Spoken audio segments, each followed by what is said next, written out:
Hello, everybody. Welcome back to Talking Walls. We've got a fantastic podcast coming up on the channel today. As always, my name is Dave. Alongside me today, I've got Mr. Matt Cooper. Matt, how are you keeping? Very well, thank you, mate. I'm looking forward to this today. Yeah, no problem. And we've got none other than former Wolves goalkeeper, 72 appearances, 36 clean sheets, Mr. John Ruddy. John, how are you keeping? Very well, thank you. Yeah, thanks for having me. No problem. Real pleasure to have you on, John. Obviously, spoke to a good friend of mine, Chris, from the Talk Norwich City channel. Obviously, you've done a bit of work with Chris before. He's a great guy, and obviously, he had great times at Norwich, great times at Wolves as well, which I'm sure we'll get on to. But John, just for the listeners, football in general, obviously, you've had a good career so far, and hopefully many more years to come. How did you get into football to start with? I just think it was like it always has been. It's the main sport over here, isn't it? And as a kid, just going out on the parks, playing at school, after school. Obviously that I'm a little bit older than most, so it was different back in the day, should I say? But being able to go out and have a kick about with your mates without worrying too much about who or what is around the corner. So yeah, it just stemmed from that really, just the love of watching it, playing it, and just the togetherness it brought from groups of friends and everything. Yeah, so that's how I got into it, and tried my hardest to be an outfield player. Realised I wasn't good enough, so I ended up in goal. Was that so? Did you argue I'm not good enough? Yeah. Did you get scouted through like Sunday League then, or was it through school football? Or no, so to be fair, I'd moved into the goal when I was 14, so I was quite late in that sense. And a friend of mine was playing for Cambridge at the time in the youth team, and he was up watching a game that I was playing in, and his coach was there just randomly, and they were looking for a goalkeeper. So my friend said, "Oh, what about John?" And like they'd obviously took a look at me, and I was always big anyway, so they sort of seen the size of me and gone, "Yeah, it's worth a shot," and got me in, and that was it. So yeah, started at Cambridge as a 14, 15-year-old. Ended up making my first team debut 3 years later as a 17-year-old. Wow. And then got a move to Everton off the back of that. So yeah, it was a bit of a whirlwind start, really. Yeah, and obviously at Everton is where you got many low moves and so on, and I'm sure it probably made you the player that you are today, having different environments, playing in different divisions as well. And other than Wolves, Norwich was somewhere that you spent a lot of time. During your time in Norwich as well, you actually got called up to the England squad, not just once, a couple of times. You were in the Euro squad, but an injury kept you out of that one, John. How devastating was that? Oh, that was, well, I say devastating. I wasn't expecting to be in the squad. All right, okay.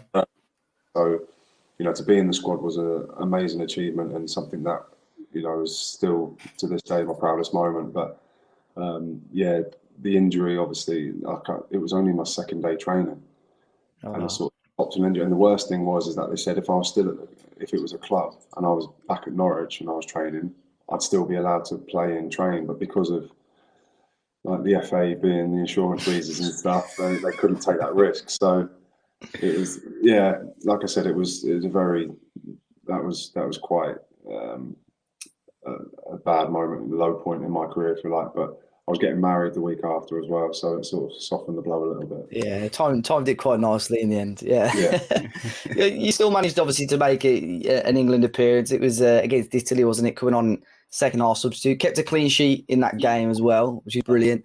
I sort of scrolled through like things that I'd spoken about before on social media, and a lot of it was whenever there was England squads called up and there were second or third choice goalkeepers, I was saying, why isn't John Ruddy getting a call up? Why isn't John Ruddy getting a call up? Was there ever a time where England was speaking about you or spoke to you and you sort of batted back the inquiry, or was there ever times where you were disappointed that you hadn't made the England squad if you had a good run of form in the league? Do you mean after I've been in the squads, or? Yeah. So I think more recently, probably maybe the last 5 or 6 years, where the England goalkeeper situation, probably wasn't as strong as it has been in recent years, and there was probably second or third goalkeepers, and I thought you probably deserved a shout to be in the squad. The issue you've got there is I wasn't playing enough football. That's the ultimate be all and end all. And if you're not playing football, especially either in the Championship or from my point of view, I always think you need to be playing in the Premier League to represent England. Regardless of your position. So yeah, for me, it was never a thought process, to be honest, of why am I not being considered, because I wasn't playing.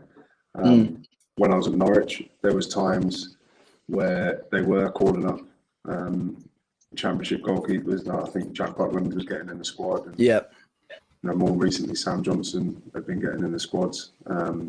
Whilst there were still goalkeepers in the Premier League, so it doesn't quite sit right with me. They're both very, very good goalkeepers, don't get me wrong, but if you're not playing at the top level, I don't understand why you can be in the England squad, to be honest. But that's just my personal point of view. And like I said, unless I am back playing in the Premier League, then England is a distant but very fond memory. Yeah, I think, was it Southgate? He made a comment about, who was it? Was it Cody at the time, I think, or somebody like that, when he said like he needs to be playing at a higher level, and then he called up in the next squad. He called up somebody from the Championship anyway. Again, was it Mason Mount? Yeah, something like that. And I'm sure, was it Cody the player? I'm sure it was Cody who was in the discussion, and then he called up Mason Mount. Yeah, which didn't really make much sense to me anyway. So, I mean, we could have a discussion about international football for ages, but we'll skip past that now anyway. But John obviously moved to Wolves, came about in 2017, 10th of July. Obviously, the first season we had Nuno as well, of course. Now, this was shortly after, obviously, we had the news about Carl Ikeme as well, and obviously the leukemia and so on. The initial plan, John, if you don't mind me asking, for you, was it to come in as the first team as a replacement for Carl, or initially when the inquiry came about, were you going to be sort of battling for that number one spot with Carl? No, I literally, the move only came about after Carl's news had been released. I didn't have any conversations with Wolves before that point. And then obviously Carl's news came out, which was devastating for everybody. Of course. And Wolves needed to act quickly. They needed to get someone in with fairly good experience. My agent I think he rang them and said, "What are you doing for goalkeepers?" And I've got John Ruddy here, who's not doing much. And it was quite a straightforward process, to be honest. I think for both parties it fit really well. They were replacing, obviously, in the worst circumstances, an experienced goalkeeper with someone pretty much like experience. And for myself, I was going to a club which had ambitions of getting promoted. That summer was a massive summer for the club in terms of Nuno coming in, the players they were bringing in as well. So it fit really well for both parties. So it was very straightforward to get over the line. John, when Wolves were bringing in players such as Diogo Jota and Willy Bolly and Ruben Neves, did you have a feeling that Wolves were going to do something special? I know that Matt Doherty has been cited to, I think he texted Benny Kofobi to say we're going up this season after the 1-0 at Middlesbrough at home. Did you have a feeling yourself? I think you could always see the quality within the players that were coming in. It's not just the standout, the Neves and Diogos and Bollies, but Bonatini was pivotal for us in that first part of the season, especially. Yeah. And then Ryan Bennett, Barry Douglas. So we had a really good squad, and anybody who's played in the Championship before knew that was a strong team. And if we were going to go about it the right way and pick up the run of results, and which we did, and we adapted really well. And I've always said it, that Nuno came in, he never changed his philosophy for anybody or any team, and we knew to a man everybody else's job, which made it a lot easier for the cohesion across the group. And going into games, you knew what was expected of each position, regardless if it was your position or not. So that familiarity and consistency was massive in that season, and obviously it showed it as well. I mean, 99 points. The only disappointing thing about that season was we didn't get 100. That is genuinely as well, because obviously going to Sunderland on the last day and getting the result we did, or lack of result, was a bit disappointing for everybody. Yeah, I remember going up to Sunderland. It was actually on my birthday, and it was an early kickoff, wasn't it? It was 12 o'clock. Time. Yeah. And I remember setting out at 5, knowing that he needed a point to get 100 points, and the lineup come out, and I thought, "The fucking hell's he doing?" Like you weren't playing. It was. I was having an operation. I had a hernia operation. That's why I was going there. Yeah, what was the thinking behind changing the team? I thought Nuno would have wanted to try and break that 100-point barrier. I think he did, but I also think he was very good at managing the squad, especially that season, and I think he wanted to give people a little bit of recognition of what they'd done behind the scenes that people wouldn't have seen, obviously off the pitch. So it's with all due respect, in that season it was against Sunderland, who were lower than so you're expecting to bring a point back at the very least, but unfortunately it didn't work out that way.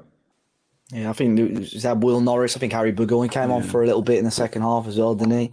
I think Roderick Miranda got a little go in that game as well. He was in and out of the squad that season as well. But yeah, I mean, that season, John, had so many crazy matches, some good memories. I think Middlesbrough was the one where we went down to 9 men and we held on to get a win.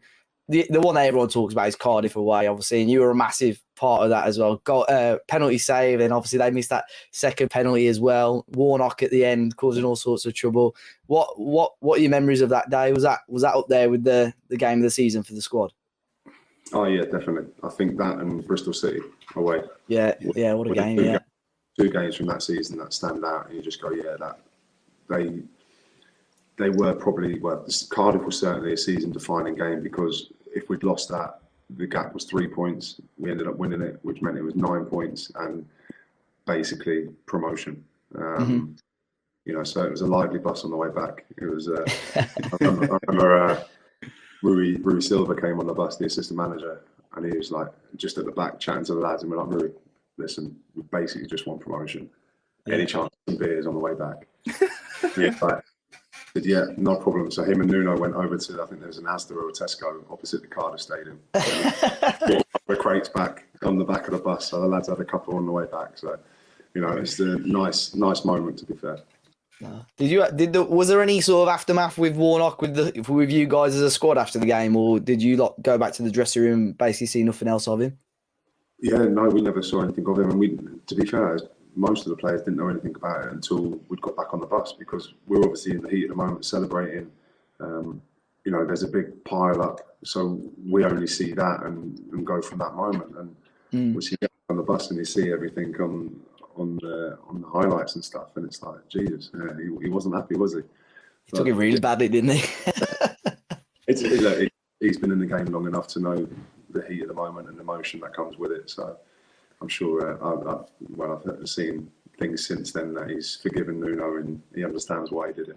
Yeah, I think he cited that Nuno was his missus' favourite manager as well. So I'm not sure how that happens. John, in games like that, what's going through your head? How are you keeping concentration? How are you keeping your nerves? Because I mean, as fans, I'm biting my nails just thinking about watching it. I was hiding behind the sofa. I can't imagine how you boys were feeling. To be fair, we knew what to expect and we knew how they were going to play. They're direct, they're physical, they get the ball forward quickly, try and get it in the box. And I think we stood up to that until the last minute. Obviously, I think still to this day, I think Cody's penalty that he conceded was a little bit harsh. I think he's gone down. And Cav, I'll give him the benefit out. I'll say he's slipped, but I don't know what he's doing. And it's just that when you've gone from the high of them missing the first penalty, and you're like, right, we've got, and you even see Mike Dean say, he's like, there's 40 seconds left, and then the ball comes in the box again, and Cav slips. And is that what he said? Yeah. And then he gives the other penalty. Like, oh no! And then, to be fair, your mindset switches to going, we'll probably take a point in these circumstances, having them just missed one, they're getting another one. You go, right, a point's not actually the worst thing for us. And then obviously he's missed that one as well. But then I thought, because the ball's come back off the bar and it's got headed back across the goal, and Benno's at the back post and sort of lent into someone to clear the ball with a header. I thought you were going to give another one. Possibly, not even Mike Dean could give 3 penalties in a game. Sessions. So, yeah, when he blew that final whistle, honestly, the sense of relief and stuff. But it was just, I think it really did, signify how close we were as a group and how well drilled we were throughout that whole game to withstand the pressure that they put on us, especially the last 10 minutes or so. Yeah, there were a couple of games I like. You mentioned the Bristol City game, the Borough game, that game. And I think unless you were actually a Wolves supporter, or a Wolves player, or a part of the club, you probably wouldn't understand the emotion. Obviously, there were a couple of people that moaned that season about how we celebrated those sort of results. But I think unless you're in that situation, you do not understand how that feels. Like if your own club had, just defended against 2 penalties and basically, like you said, won promotion, that feeling is just unbelievable as well. But it was a good season, obviously, for the club and for yourself, John. Got Golden Glove Award, PFA Team of the Year as well. Going into that next season, obviously promoted to the Premier League, that summer, were you under the impression that you were going to be number one again, or did you know that the club had their eye on other goalkeeper targets? I knew they'd bring another goalkeeper in because obviously you look at the goalkeeper situation in the Championship, there's myself, Will and Harry. Mm-hmm. And with all due respect to us three, you couldn't carry the three of us in the Premier League. Mm-hmm. So yes, I was well aware that they were going to look to bring a goalkeeper in, but I was of the thought process that it was my shirt to lose. Of course. And when Nuno did tell me that I wasn't going to play, he was going to play Rui. You just take it. There's nothing else you can do. I mean, he told me 2 weeks before the start of the season. The Championship was starting the week after. I think we played Derby in the second last pre-season game, and he told me the day before that. So it was like, well, Derby was starting their season the next week, so there was no way I could go to a team because their season's already starting. So they were sorted in the Championship. So it was like, well, I either sit here and kick up a fuss, or I just get on with it. And the person I am, I just got on with it and understood his decision. When he's bringing in a near 100 cap Portugal goalkeeper, you go, yeah, I'll see what I can learn. But I always backed myself as well. I always thought if I was given the opportunity, then I'd take it. But ultimately, I wasn't given that opportunity. Do you feel like Nuno could have maybe let you know a tad earlier, so you could have maybe gone on a different path if you knew you weren't playing? Like you said, 2 weeks before the season starts, the Championship, or even a Premier League season would be two weeks away. Do you feel like he could have let you know sooner? Yeah, definitely. But until I'm sat in a manager's chair, then you'll never know the reasons and the thought processes that they go through to get to that point. But yeah, a little bit more clarity would have been nice. But like I said, I felt good going into pre-season. I had the hernia operation at the end of that season. Came back fitter than ever, raring to go. And I was determined to do my part as and when I needed to, or in whatever role that would be. You say sat in a manager's chair there, John. I know you're still playing at the minute, but is that something that you envisage in the future? I think everyone sees that in you from your leadership qualities on and off the pitch. I don't know that. I don't know. It's a lot of work. It's so much admin. Way too much. Yeah, I'm not sure. I'm started my coaching badges last year with a few of the lads. So we'll see if I can carry that on. I've always said I'd like to have my badges just in case, but it's not something that I'm desperate to follow. It's something that I think the more I do my badges and the more I progress along that route, it's going to go one or two ways. I'm either going to really enjoy doing it, really enjoy putting sessions together and stuff like that, and think, yeah, I can do this for a job, or I'm going to be like, no, this is way too for me. Yeah. So yeah. We'll see. But like I said, it's something that I'd like to have just in case. Of course, yeah. And obviously that first season in the Premier League, your appearances were pretty much limited in the league until you left the club. But that year in particular, you had a fantastic FA Cup run. You played 6 games in that competition, got all the way to the semi-final. Such a disappointing semi-final as well. We started, so well.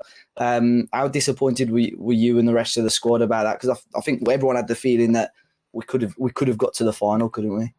Oh, we should have, 100%. Yeah. 100% should have got to that final.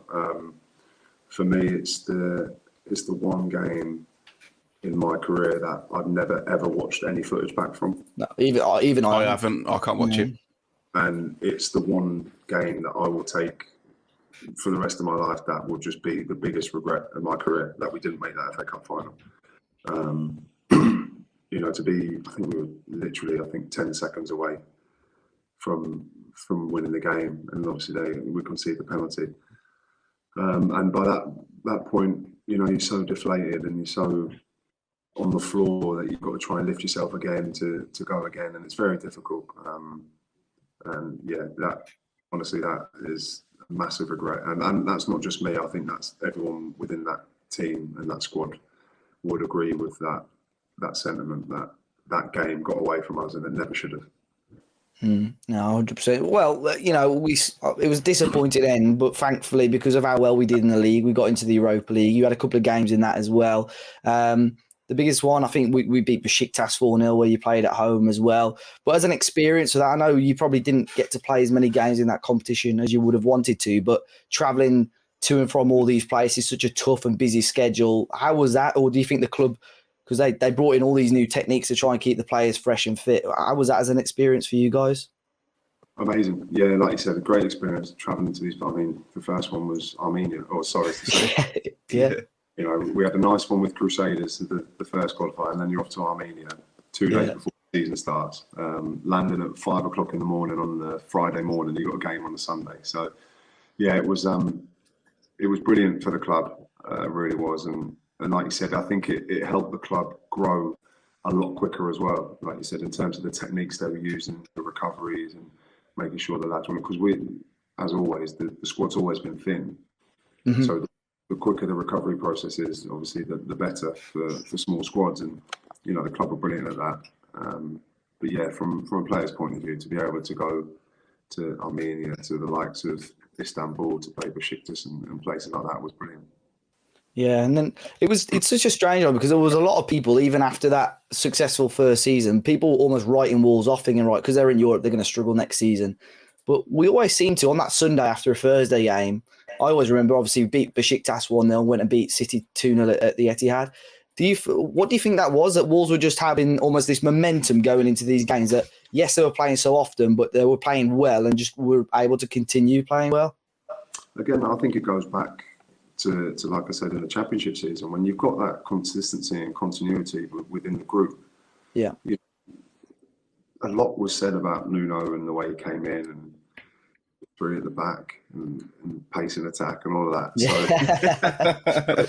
So it rang true, because that was the base that we built ourselves on. And we knew, even if you're tired going into a game, you knew you had stability at the back. You had a foundation that you can rely on to grind out. You're never one of those teams, especially in the first couple of years, you're never going to concede 3, 4, 5 goals. So you're always in a game.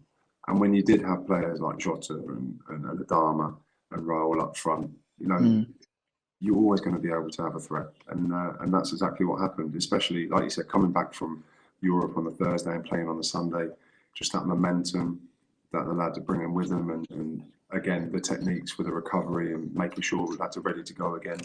We were spot on, and we've done everything right that season. And then obviously the pandemic hit and lockdown hit, and that was great in a sense, because it gave all the lads a rest, like a much needed rest as well. Yeah, coming back into it, it condensed the season massively, and I think that eventually caught up with us. You mentioned Nuno there, obviously the last season. I was probably one of the first people to say, I feel like we need a bit of a change. It feels a little bit stale. I know it still came as a shock when they announced that Nuno left. How did you guys find out, and what were all your feelings about Nuno's departure? I think there was probably less surprise at the decision, but I agree the timing of it was a little bit strange. We had a meeting, I think it was just before the Everton game, which was in the midweek. Nuno pulled us all into the change room and told us what was happening. It was a tough meeting, really, because we'd all been in the changing room for 3-4 years.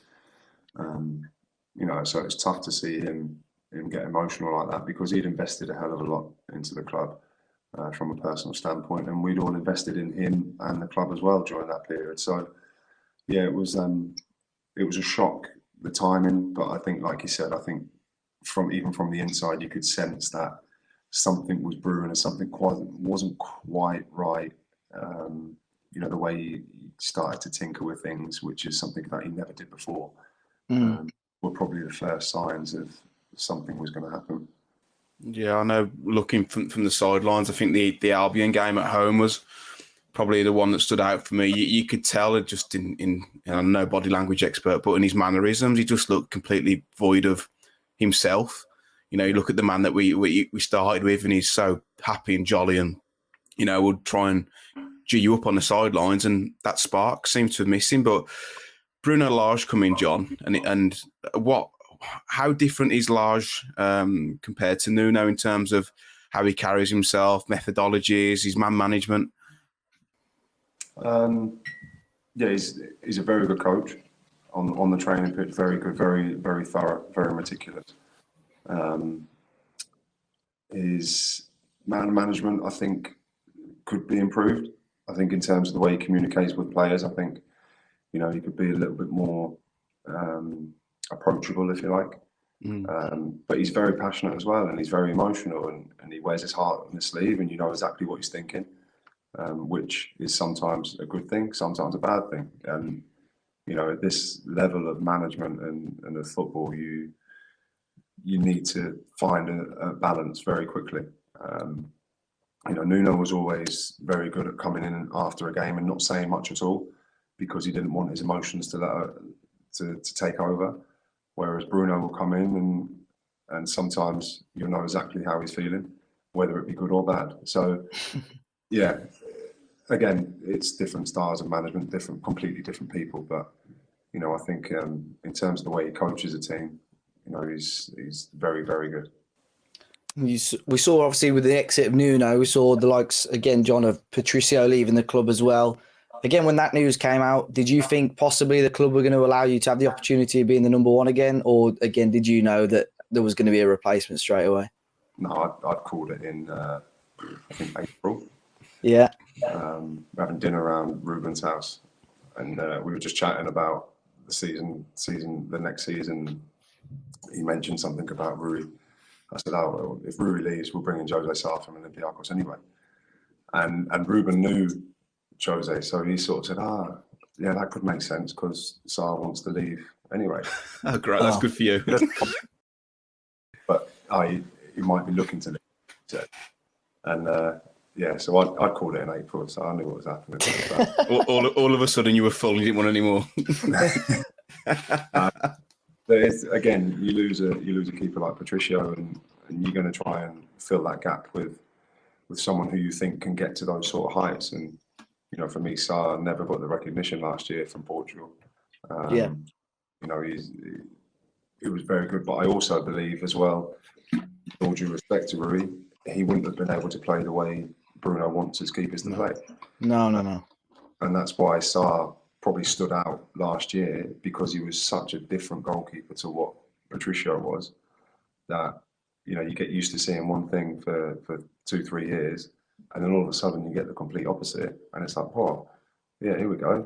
He's coming for crosses, he's sweeping up behind, he's a little bit mental, and it was good. It was good to watch, and he'll never lose that either. That's his style. That's how he plays, and that's why he had such an impact last year.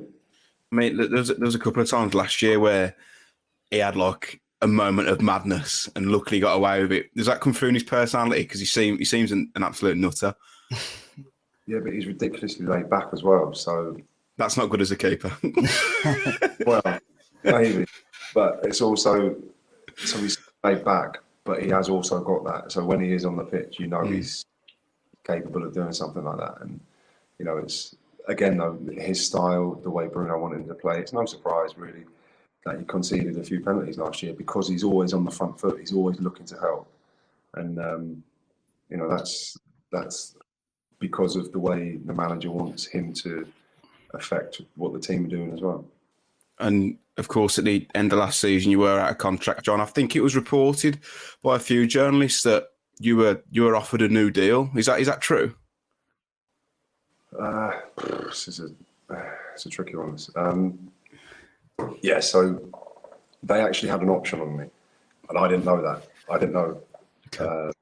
So I had a meeting with a couple of people at the club, who had sort of said, "What's your thought process?" And I was like, "Look, I didn't think there was an option." So I was like, "If I can go and play first team football, then great, But whatever's right for the club and for myself is the best route." And they come back and sort of said, "Oh, we've got an option." I was like, "Well, if you've got the option, then it's in your court. There's nothing to do with me, really. Because if you take it, you take it. If you don't, you don't." And anyway, we got to a point where this was probably 6-7 weeks before the end of the season, where they'd said, "Look, we're going to take the option." I was like, "Okay, no problem. Like, crack on, and you know what you're going to get from me. So yeah, we've got to worry about that in that sense." And then the day before the end of the season was the day they had to confirm the option. Day before Liverpool, and then I found out that they were rescinding the offer and they weren't going to take the option up. So that's really cool. That was me, and as the old karma gods go, I obviously had to come on at half time as well against Liverpool. Should have sat on your hands. Well, no. Well, I think you put an Instagram post or social media post saying, "Well, it looks like I'm playing my last game for Wolves," and I think fans could sort of tell from that obviously something hadn't been quite dealt right behind the scenes. I read it like that. Did you? Yeah, I completely. I could tell you're a little bit pissed off. Yeah, look, like I said, the club's a business, and if they feel that as a business it's going to be better for them without me and without carrying me for a year, no problem at all. I've got no issue with that.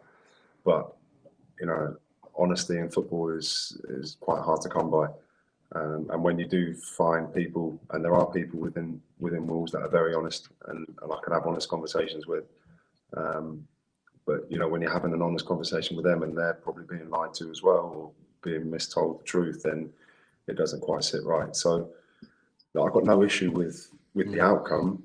It's the way that the outcome was dealt with is the biggest problem for me. And I've always said, look, it's not, in the grand scheme of things, in the grand scheme of Wolverhampton Wanderers, it's not a big deal.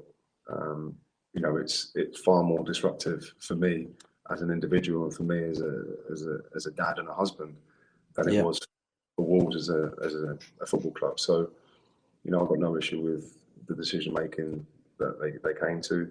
Like I said, it was just the way it was dealt with in the end. Yeah, who ultimately has that decision? Do you know? Is it a mix between Scott Sellers and Bruno and Jeff? Do they all? Is it almost like a panel and they come to a decision unanimously? I'd imagine that Jeff would have the ultimate final say, being he's the chairman. And seeing as though 2 of the 3 of those people you mentioned were in favour of me staying, yeah. So we can probably guess the 2. Yeah. You should have been a politician, John. I was going to say, John, going back to last season as well, there were talk. It was obvious that Wolves had a good season up until probably the end of Jan. Obviously, the window shut. We didn't really see many additions. There were some quotes. I think Marcel in particular had spoke about it in Brazil, how they should have invested into the squad a little bit more. Do you think with a little bit more firepower last season, Wolves could have had a much more successful year last year? Yeah, but I don't think it's probably necessarily just last season. I think, we had a couple of quiet windows where you finish 7th twice in the Premier League in a row. That's the opportunity to kick on. That's 100%. The opportunity to say, listen, we want to consistently break into it and be a top 6, top 7 team. And if you do invest in the right personnel at the right time, i.e. finishing 7th twice in a row, then you've got a fantastic chance of doing that. So, I do feel, and I get the point of view that Marcel made, and I see from a fan's point of view about, being frustrated that not enough is happening. But also from, like I said, from the business side of the football club, you can also sense that they're trying to go in a different direction, this self-sustainable model, which they have been successful at recently, in buying players for a good price and selling them on for a profit. And that's all well and good, but,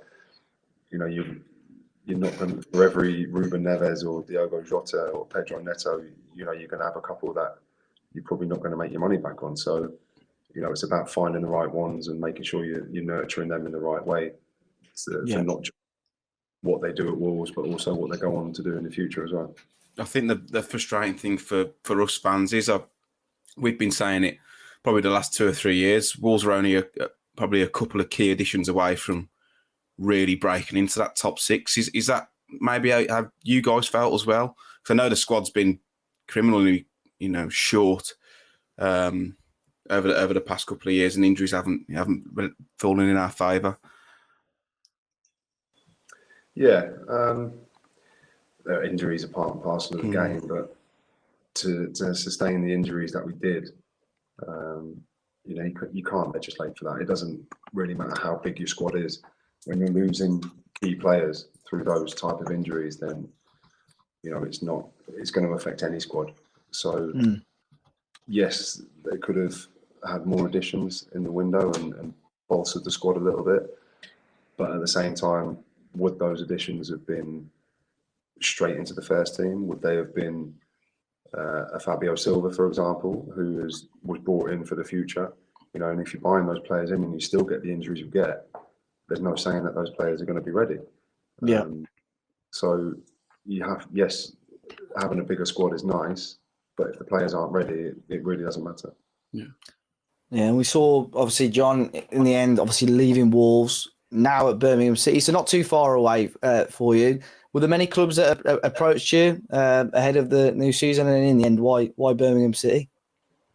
No, very quiet. Really? Quiet approaches, yeah.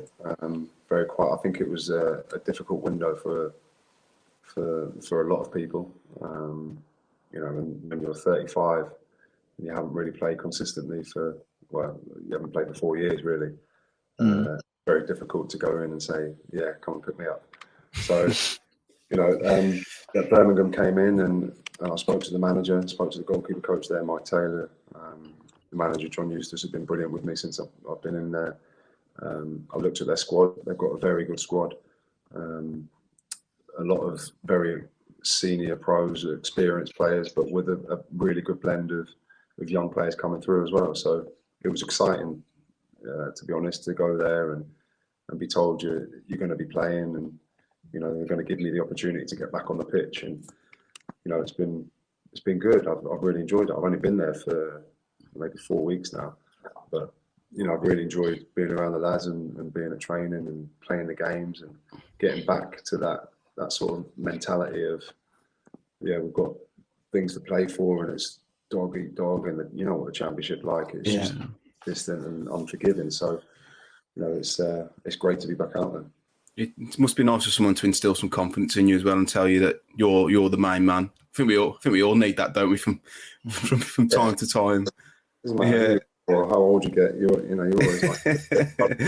Are you living locally still, or are you back in Norfolk? No, so yeah, I'm my family's still in Norfolk. The whole time. So I had a flat in Wolverhampton that I've rented out, and I'll find somewhere a bit closer to Birmingham just to cut down on the travel. Yeah. That must have been tough though, John. If that was happening during your time at Wolves, to commuting back and forth, was it difficult? Did your family ever thought about moving up with you, or was that always going to be the case? Not to Wolverhampton. We thought about it, but like our kids, with the ages they're all settled at school and with their friends, and same with my missus as well. So it was easier for me just to make it work by travelling and move everyone else up. Because again, in football, I didn't know I was going to be at Wolves for 5 years. If I did, then it would have been a different story. We would have gone up. But you don't know what's going on from one year to the next, and with the scheduling that we used to get, you don't know what's going on from one day to the next either. So that made it quite difficult. But it was manageable. Right. So, John, I really, really appreciate you jumping on. Obviously, a fantastic pro for Wolverhampton Wanderers. I'm sorry that it didn't quite end in a positive light, but still a fantastic career, fantastic pro that we had at the club. Obviously, wish you all the best at Birmingham City and for the rest of your career. And thank you for jumping on Talking Wolves. Thanks, John. Listen, it doesn't matter how it ended. I've always got fond memories of Wolves. So it was a very good honour to be part of the club and play a very small part in the success we had. So No, thank you very much, John. Cheers. Thank you. Cheers, fellas.